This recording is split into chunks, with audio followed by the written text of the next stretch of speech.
There we go. There's my mics. Oh man, some audio issues as usual, producer Katie.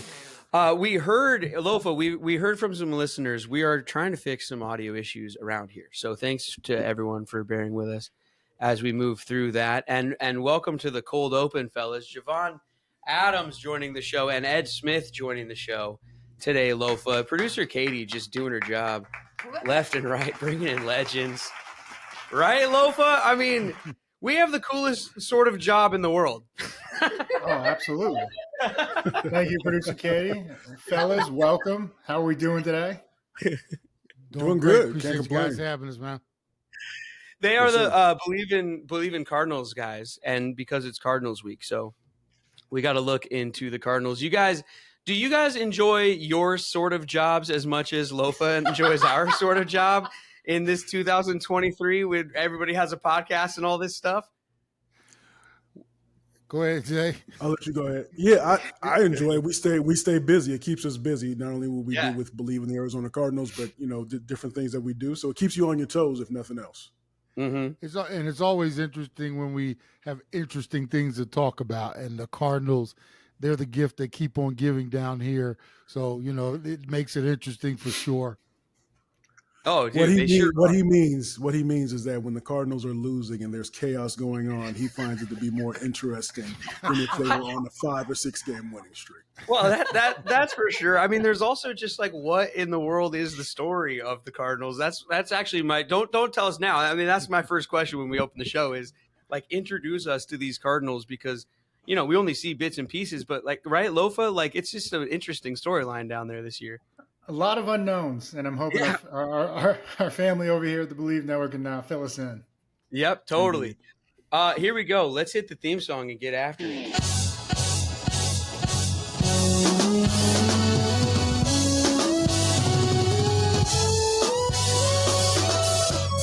Take 12 if you want to run uncut. Yeah. Unapologetic from the jump. Yeah. And no politics in this club. Just dirt from the streets and the creeks in the mud. Take 12. Best podcast for the Seahawks. #1 sports talk. Yeah, we got it on live. Take 12. Every episode, 12 hot takes. And we reppin' for Seattle, my place.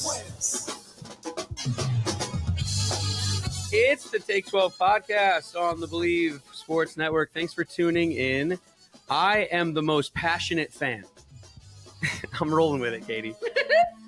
I'm Brett Davern. He is Seahawks legend Lofa Tatupu, and on this episode, as I said, we're joined by some more legends. It's Javon Adams and Ed Smith from Bleav in Cardinals. The Take 12 podcast is proudly sponsored by Delta Airlines, producer Katie.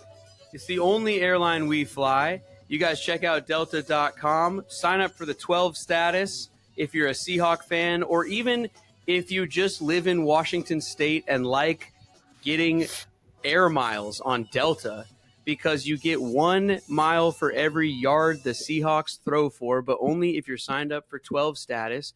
Go to 12status.com. It takes, Katie, we timed it. It's under a minute. Mm-hmm. You just put in your email, and I think create a password maybe or something. No, I think you just put in your email and press submit. I'm guessing Katie did this. Thanks, Lo. Well, we timed me and it was way over a minute, and then she did it and it was way under. All right. Anyway, it's very easy, everyone, and it's Delta Airlines, and they're the best airline, and that's the only one we fly. Delta Airlines. Shaquem has us timing everything around here. Yeah, Lofa. no kidding. We had Shaquem Griffin spirit on the show earlier this week, and that competitive fire is he left it behind, and it's here to stay. Contagious. Yeah. Lofa, we got a game this weekend, man. We got to get right. We stumble a little bit against the Bengals, and we got to get it back against the Cardinals, which, at the beginning of the year, we didn't know what was going on. It seemed like it'd be a real easy mark, but then they come out kind of hot, and they're feisty, and it's a division rival. And so I'm sure you're going to tell me, this could go either way.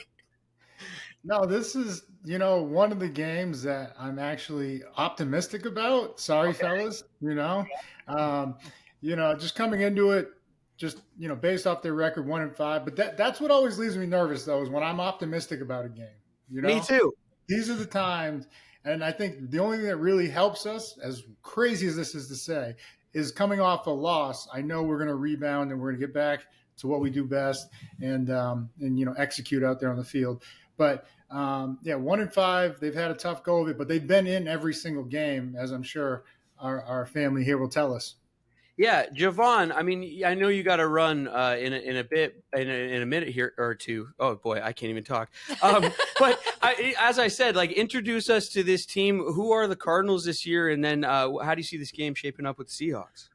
The new regime, so new GM, new head coach, all that stuff. So that is what's going on. So when that happens, of course, what you're trying to do is reshape the culture, right? Mm-hmm. And so that can mean that, and not only that, but all these coaches on the coaching staff, the head coach, the both of the coordinators, this is their first coaching job in that capacity where it's all on them. So there's a learning curve there, and that's what at least that's what I point out, and Ed seems to agree most oftentimes, where sometimes they can be a little bit too conservative when it comes on the offensive side of the ball, and the in-game adjustments. So especially on the defensive side, the in-game adjustments, I don't see those as like you would like to see with a tenured staff, and that comes with time. But you have to be able to be patient with this staff as they're going. So Kyler Murray, I just saw that he's off the injured list.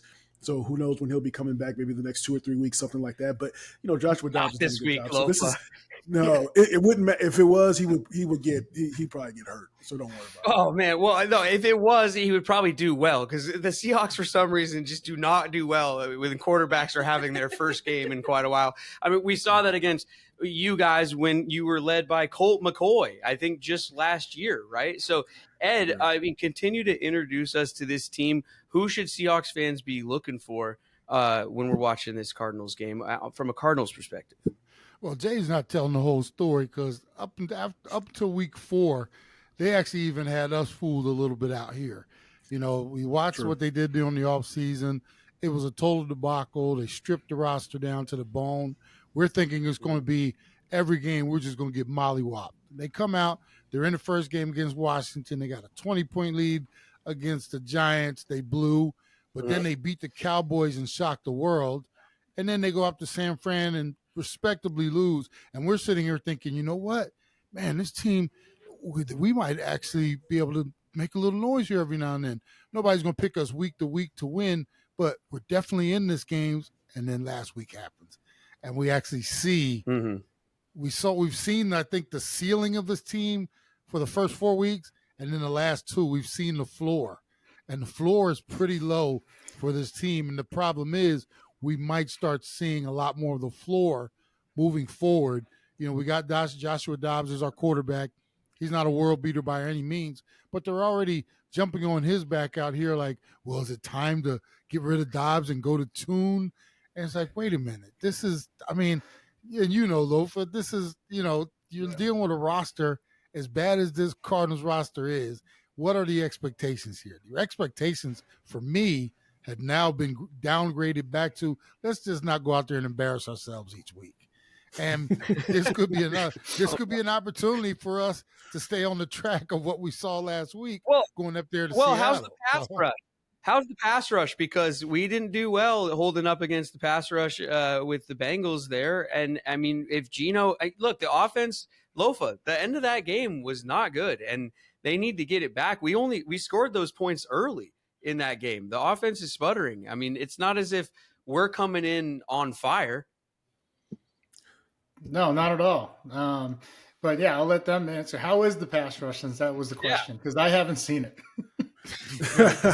We don't see it as consistently as we would like, but Zaven Collins does a halfway decent job. The biggest thing where the opportunity where your team will have, because I was looking at some stats here, is that what you guys were 2-0 against the Cardinals last year, but it's really the opportunity may be for the passing game, because the secondary is really still kind of banged up. It's thin. It's not really all that super talented, even though Budda Baker's coming back this week. But with Lockett, Metcalf, that might be the opportunity there, because I was looking at the stats again, and I think the Cardinals, and Ed loves this because I don't necessarily always dig into the stats, but for every game this season, except for the opener against Washington, the Cardinals have given up at least 203 yards passing. And so there's an opportunity there. If, from what I see with Geno, he's throwing more interceptions this year. His touchdown to interception ratio is way off this year compared to last year. With but passing through the air might be where you're going to get the most benefit. Yeah, there. I mean, even in the loss last week, he threw the 2 picks, but he threw for 323. So the yards are there, the attempts are there. I think he had over 40, didn't he? 37 or 38, yeah. Yeah, I mean, they're chucking it up there, right, Lofa? I mean, so bigger day for the receivers, it sounds like, Lofa. Is that DK? Is that Tyler? Is that JSN, who was open on that one route? Will he be open again? I mean, who's it going to come from? Because I got JSN on my fantasy team. Well, so if you go with him, I'm going to – oh, you too? Yeah. I think it's a big day for Lockett of all the targets. He's always found a way in this matchup, had some epic catches, against the Cardinals. Sorry, fellas. Sorry to bring that up. But, he's Mr. Consistent. Every time he's always open, whether Geno has the time or not to find him. But I think it comes down to Lockett is a good matchup for us to use. And then the tight ends. For the first few weeks, we were using the tight ends a lot. Noah Fant, Disley's been banged up, but Parkinson. Everybody's been getting in on the action and, produced for us. And so we didn't really see that last week. So I think that's something they got to get back to if they want to have success, especially – we were using them in a way where we were helping the O-lineman. We were chipping and then, getting out into a late flat or something. And that would turn into like a 20, 30-yard gain down the sideline with Fant speed. So I look forward to them getting back to that in terms of if it's going to be aerial assault. I believe it's going to be run-based. I really think it is because of the way the matchup tilts kind of in our favor. So we'll see. But in terms of the run game, I mean, Walker – he got close to, 19, 20 touches last week. He needs to be up there around that count. And then same with Charbonnet. He's got to get 8 to 10 touches. And so now when you talk about spreading the ball around, you're a little more balanced, and it's harder to defend that attack. Yeah, well, and they got to get Bobo the ball. We know that. He's got to have at least one catch if we expect a win. So even if it's for 0 yards, because the streak was holding because he had one catch for 0 yards one time or whatever. Anyway, let's get Bobo going so I can sell some T-shirts. Bobo Mojo. Okay. Bobo Mojo. Bobo Mojo. Bobo Mojo. Yeah. 12merch.com. Yeah. I mean, look, our defense is solid. Aside from the first game of the year, they've really locked it in. They held Joe Burrow to, only the 17 points. I think we're feeling good about our defense. I think our question marks as Seahawks fans come when we're looking at our offense. Right, Lofa? I mean, that's where it all comes down to. Can the offense get it going and be consistent? Yeah, the last 2 weeks, defense made tremendous strides. And, I know one was depleted Giants, and then this one, after the bye, holding Burrow and them, I think it was only like 180 yards, something like that. We were like 2-1 in terms of yardage and even possession of clock. A lot of that had to do with the defense, getting off the field in third down, and then even forcing the turnover, Trey Brown. Our secondary is very strong, but our run defense is stout. And I think that's with you guys missing Connor, that's a piece that a lot of people aren't talking about in terms of this matchup. Sir. That offense runs through him. And respect to Dobbs and what he's been doing. I think he's been doing a great job for the whole turnaround of the organization. But Connor, that's a bad dude. And so maybe you guys can just speak to what have you guys been doing since he's been, out of the lineup. Well, minus Connor, our running game doesn't stand too much of a chance, and partially because of his style. He's such a physical dude.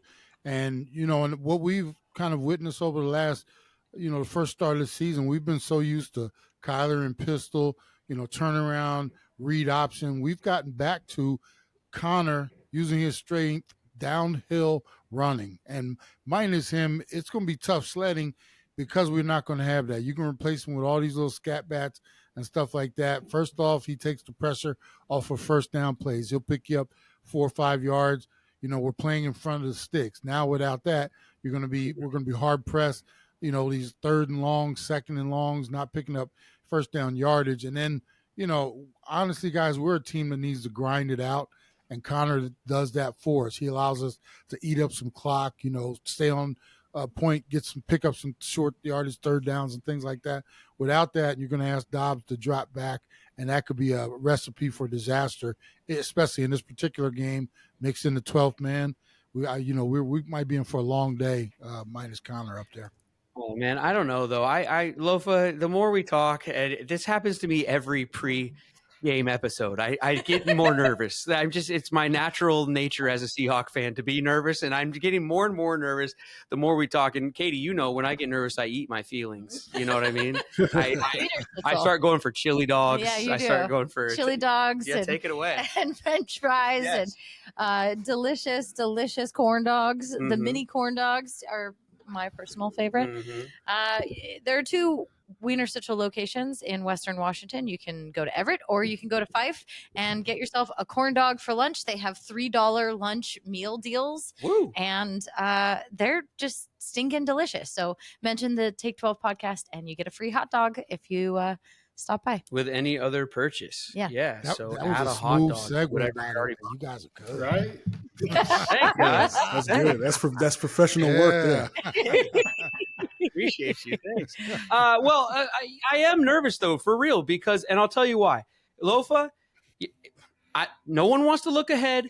You can't start looking at the schedule and looking past things, but that's why I start to become nervous. We start talking about these teams like, oh, they don't have any players. They're just, but as we know, any given Sunday, you know what I mean? It's a 105 start on a Sunday against a division rival. And if we do look ahead, which they should not, but if we do, the next week is when they wear those throwback uniforms and they play the Browns. And it's a big, exciting game. And those guys better not be looking into their lockers too far at those throwback unis and getting too excited and overlooking the Cardinals. Because, come on, this is a division game.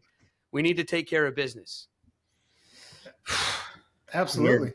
Okay, well, hopefully they plug in that tape and listen to it then. Let's go.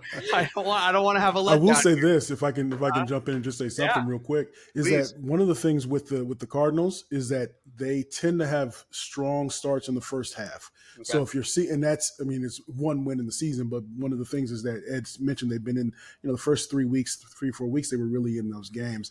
And it's about that first half start. So if they start slow, then that probably doesn't bode too well for the Cardinals, which should give maybe the Seahawks fans a little bit more of confidence there.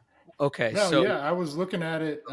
You guys even had the lead last week before getting shut out against the Rams. So, I mean, a very dangerous opponent, and one that we will not take lightly. I know Pete and them are in there talking, like, hey, you got to show them respect and earn your own when you're playing them. So, but what has led to the second half kind of meltdowns or collapses? Do you think they haven't, bought into the culture yet and believe that they can win, or do you think the roster is really that depleted?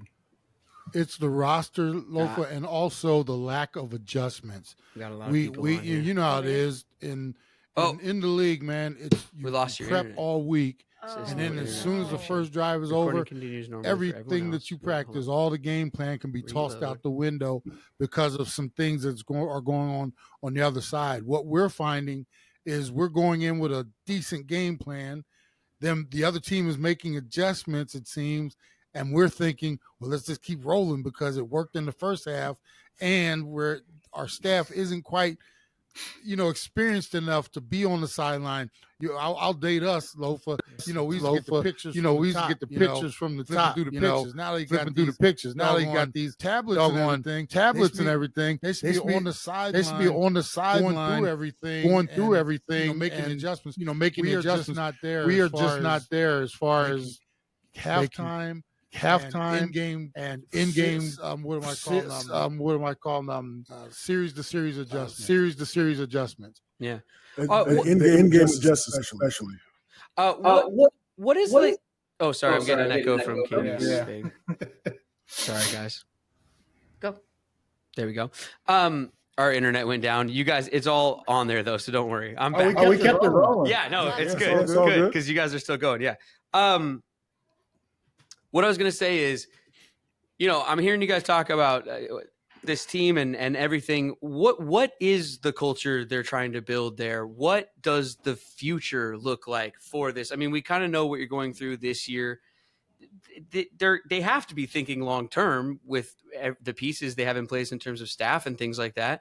And what are you guys seeing? That what's the road look like? I think what Jonathan said initially was that they want to be able to morph into whatever is necessary to beat that week's opponent. So you have to have players that can do many things that are coachable and that are smart in a football sense. But there's a learning curve, as I mentioned earlier, with the coaches as well. So how do you execute those adjustments in game to morph into being something different in the second half because it's required versus what you did in the first half. But so hard-nosed, tough is what the culture will ultimately be. Mm-hmm. Okay. And how long? I mean, what's the time frame here? You think that they're sticking with this thing? Because I mean, this year, the way we're all talking about it is like this year's like not each game to game, but like overall, it's like this year doesn't even matter. Sort of like, what's the time frame? With the way it's so microwave now, 3 years? Question mark? Yeah. I would agree with that. This short-term situation out here. Right.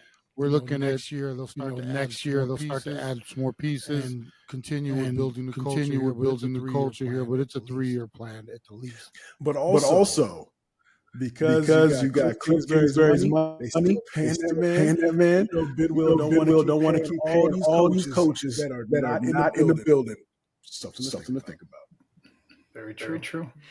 Let's give you guys something to think about by taking a break. We'll be right back. And we're right back. Let's look around at the rest of football coming up this weekend. You guys got some college games, other NFL games that stick out to you that we want to touch on before we get out of here? Any big rivalry games coming up, Lofa? Anything you want to talk about in Trojan land or anything this weekend? No, I'm good. You want to leave college football where it is from earlier this week? Okay, just done with it? Who does UW have? Because I can see a big letdown coming. Oh, you know what? I knew you'd do this, and I suckered you right into it. We got the Arizona Wildcats, and if you want to talk about nerves, I'm nervous because we're wearing shiny purple helmets that they've given a special name to. And if you want to talk about letdown games, start wearing a shiny helmet and going against a team that you think you're better than. From Arizona, by the way. The Huskies got Arizona, and the Seahawks got Arizona. I'm stressed out, man. All I'm going to say with the Huskies, fuck around and find out. Those Wildcats are real. I know. I watched the Trojan game. I know. I know. I'm trying not to think about it. Oh man, that is. Wait, hold on. Let me get my sound effects here. We're out of time on the show, right, producer Katie? Yep. We're gonna end it there. You guys, thanks for joining. I mean, thanks for having us. You guys were entertaining on the field, and you're entertaining on the air. Two absolute legends. We appreciate you guys having us. Javon Adams, Ed Smith. Bleav in Cardinals. Check them out on the Bleav Sports Podcast NFL Extravaganza Network, which is taking over the world. Yes, sir. Check out our sponsors, Wiener Schnitzel, Delta. Epic Seats. EpicSeats.com. Whether you're buying or selling, Yep. go to EpicSeats.com and mention the Take 12 podcast. That's right.